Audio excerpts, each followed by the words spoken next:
My husband had a car accident while he was driving.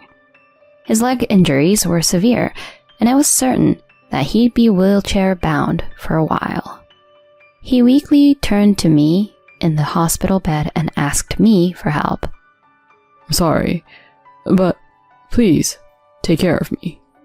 Even when I saw him like that, I didn't feel any sympathy. I've been getting a cold shoulder from him for a long time. "No way. Not gonna happen," I said with a laugh, and he was left speechless. I casually checked the next bed and was devastated when I saw the person laying there. So, it was true after all. I vowed to myself that I would never help him. I'm Valerie, 33 years old. I work hard as a nurse at the hospital. I have a close friend named Julia, whom I've known since high school. She's quite different from me and has a glamorous and beautiful appearance.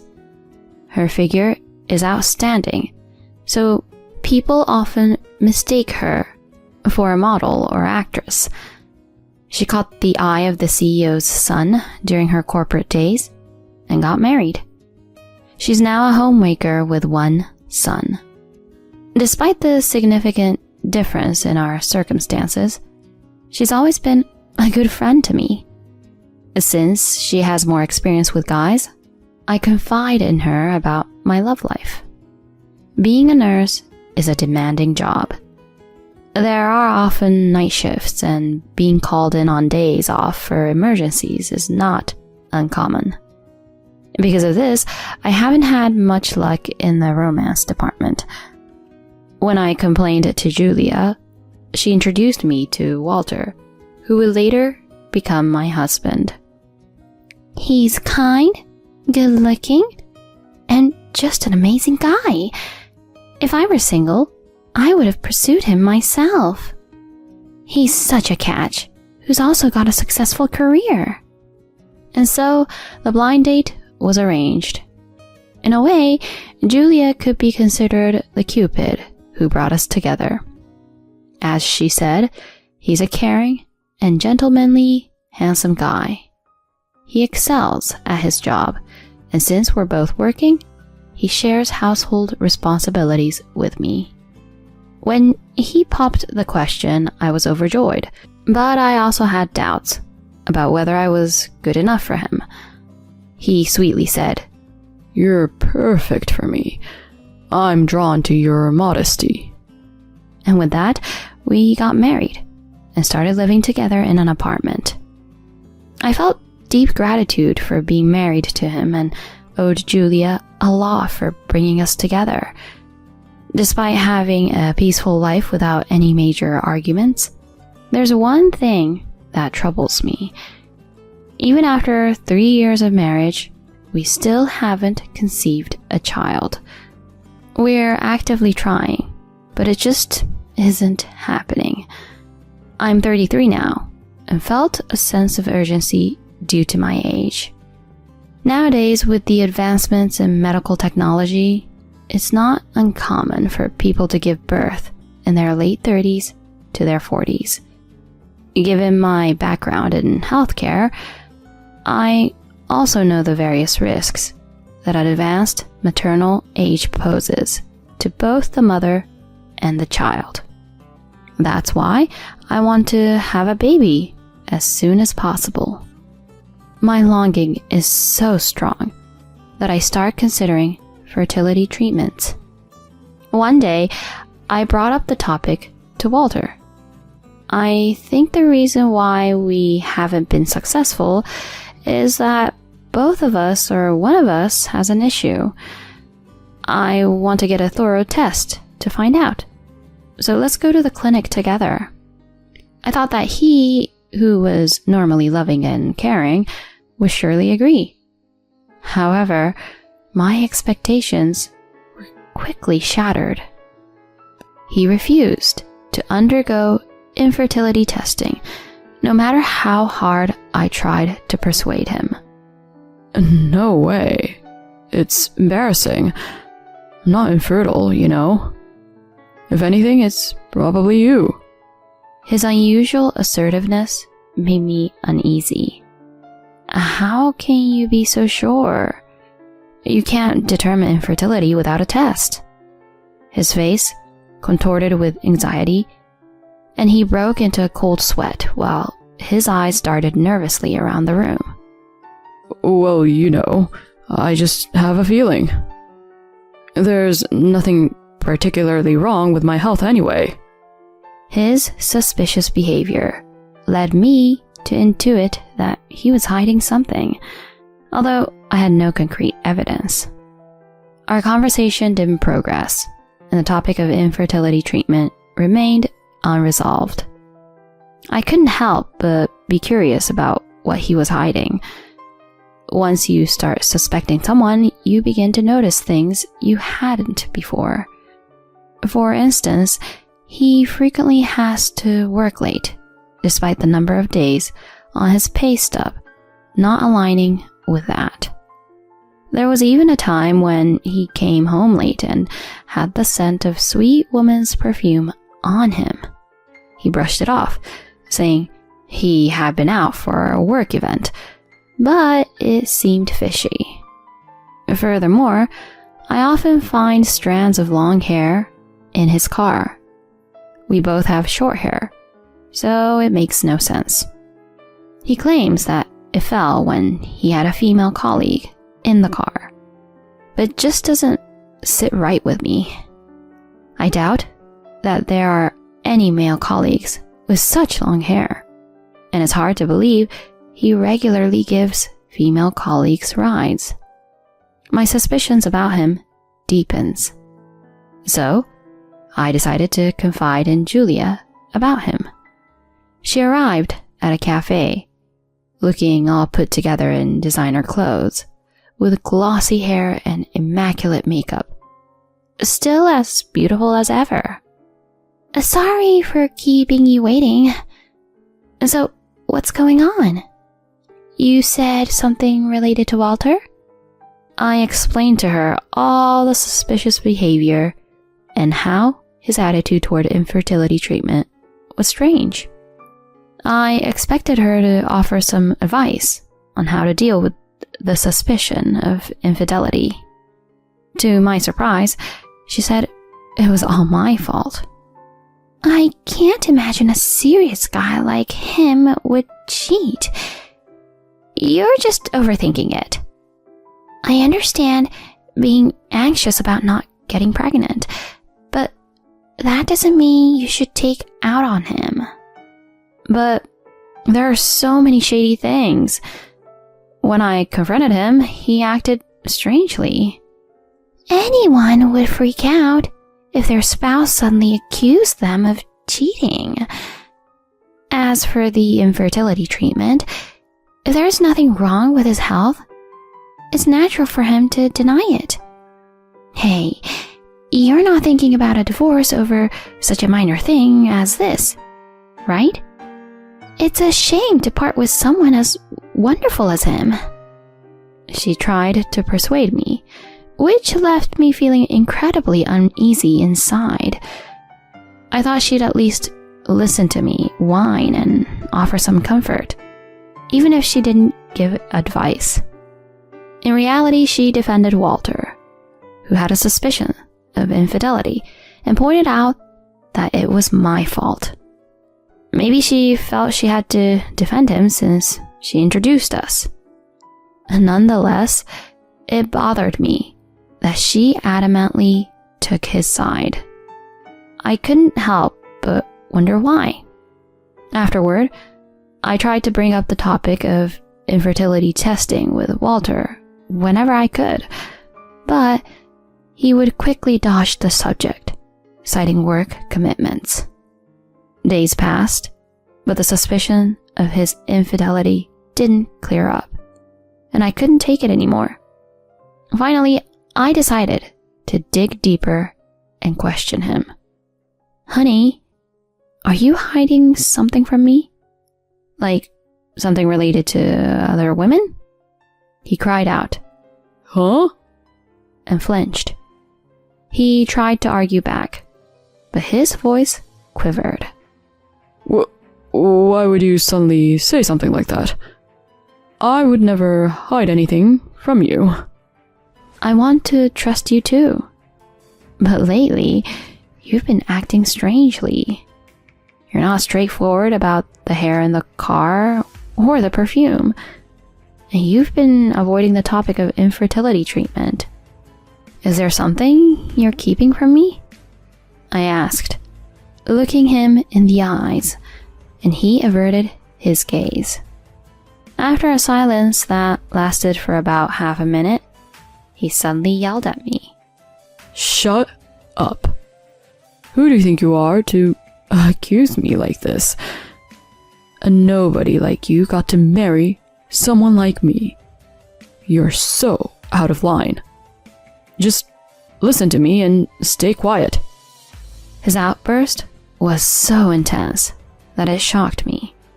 He had never yelled at me since we got together. All this trouble with having a child is all your fault. There's nothing wrong with me. Marrying a woman like you is like drawing the short straw, he declared, and then stormed off to the bedroom. I was left stunned by the whole ordeal. To think he could hurl such insults at me just because I asked a few questions. At the same time, I became even more distrustful of him.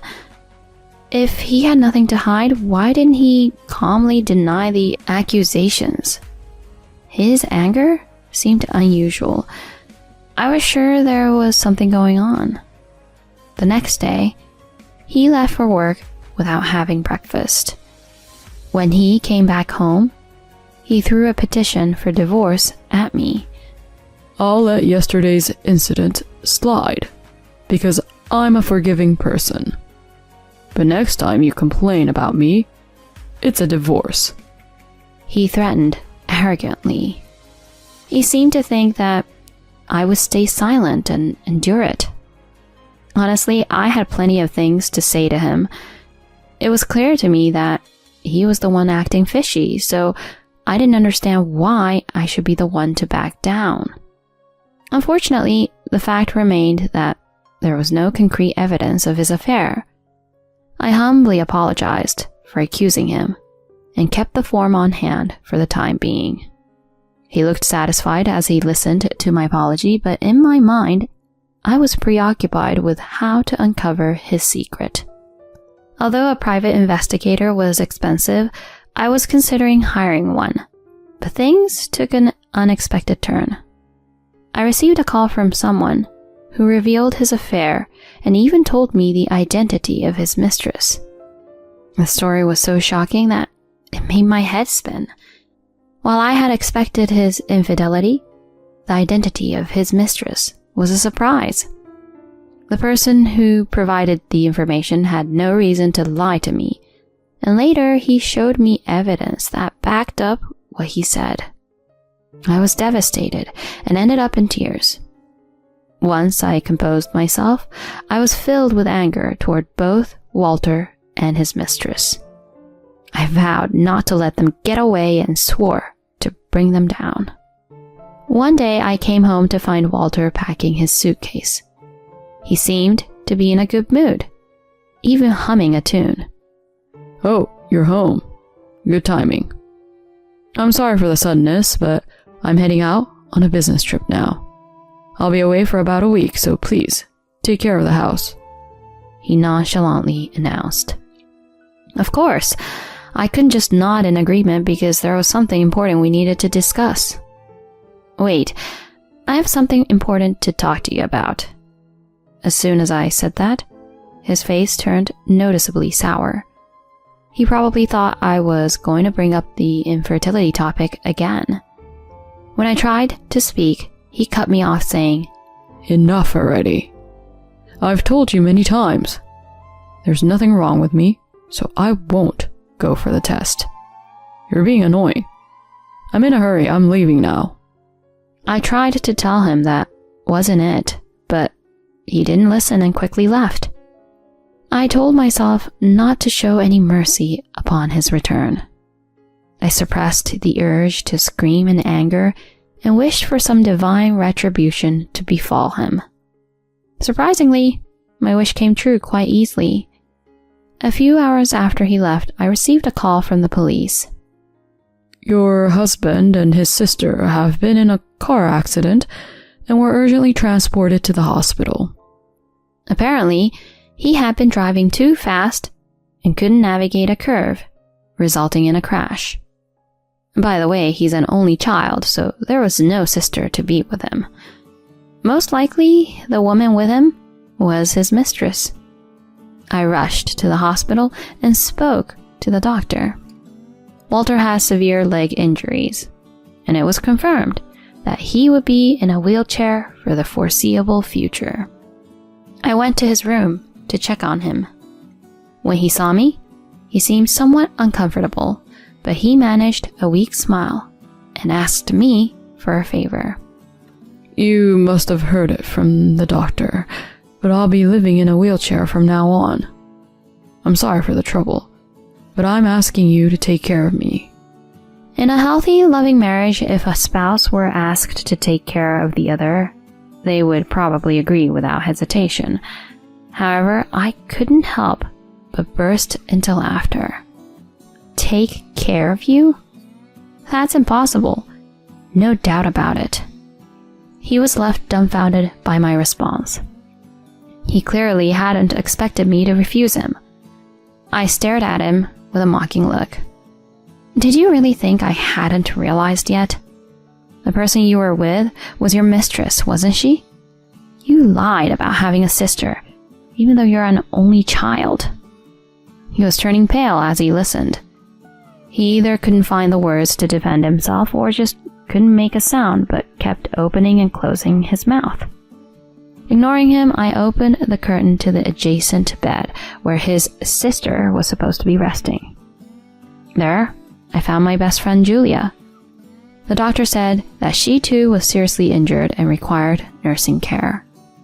I gazed at her for a while, and then I glared at Walter. So, she was your mistress after all. In fact, it was her husband who informed me about their affair. He had suspected her infidelity, hired a private investigator, and discovered that Walter was her partner. Apparently, they had been seeing each other for quite some time.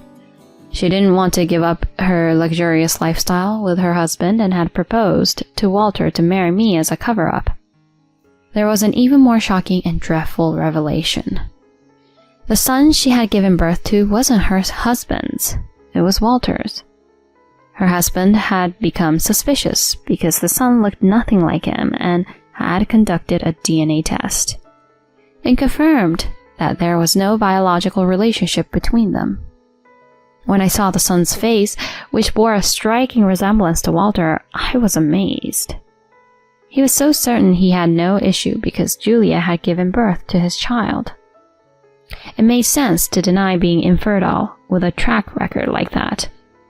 When he looked at me and Julia's husband with despair, I crushed him with another wave of bad news.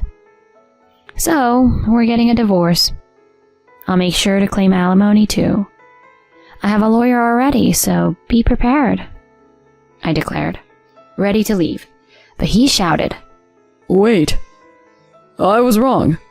Julia was persistent, and I ended up continuing the affair. I genuinely love you.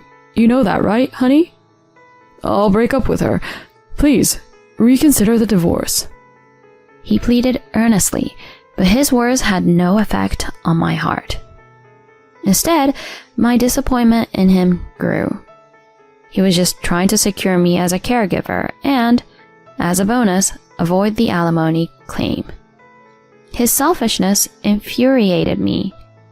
It was the perfect time to confront him head on. I took a deep breath and gave him a piece of my mind. So, this is your true nature, huh?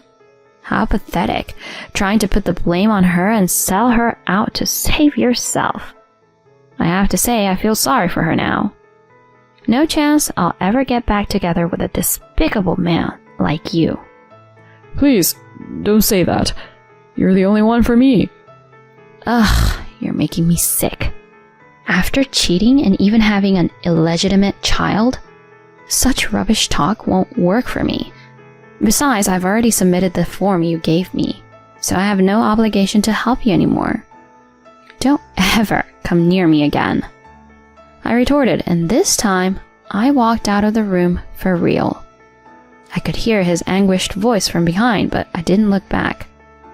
Several months later, Walter, Julia, her husband, and I were all divorced. Julia's husband and I each claimed alimony from our ex-spouses, but neither of them had enough money. They ended up borrowing from loan sharks to pay us. 6 months after we divorced, they got married, but they seemed to be struggling. Walter couldn't handle the judgmental eyes of colleagues who had found out about how the accident led to his divorce, so he left his job. His relatives and friends severed ties with him, and despite needing caregiving for his wheelchair-bound condition, no one would lend a hand. They're leading a miserable life, juggling multiple part-time jobs and day labor just to make ends meet and raise their child. Meanwhile, I'm savoring my carefree single life. I chose to see this as a reward granted by fate. That's what I tell myself now.